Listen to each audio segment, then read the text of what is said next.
rejection sensitivity is when we have high emotions surrounding what we perceive to be rejection, criticism, or disapproval. And I just want to share like the different like ways that look, So one way in which this looks like is when someone overanalyzes someone's tone and facial expression. So they may look at someone expressing something, and if they perceive that person to be emotional or upset or angry or irritated, frustrated, or anything like that, they would automatically feel rejected. Also, they assume too that people are upset when they're really neutral. They may take like someone like expressing something, they may just be keeping it real, and that person may perceive it as like, oh, I made the person upset and angry. It's like, no, the person is not upset and angry. They're being real. They're being genuine. They're being honest. They're being straightforward. They're not sugarcoating anything, but they're not upset. They're just stating something matter-of-factly, And then another way that it looks like is when one feels like deeply hurt, when there's just mild correction.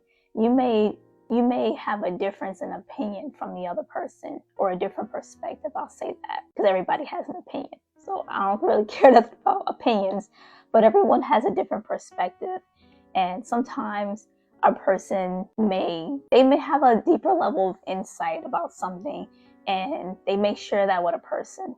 And that person may take it as like that slight correction as I'm being rejected, And if they also deal with pride, you may see women try to defend and explain like, oh no, this is where I'm coming from. This is because of this. They try to like, purport themselves as someone who knows what they're talking about. And it's like, but it's okay. No one is 100% right all the time.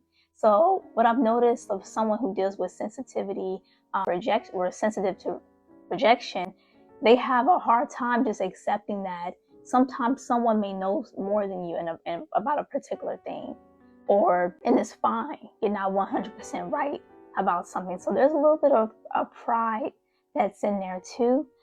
But that's another way, that it looks. And also they become very defensive very quickly with the slightest thing.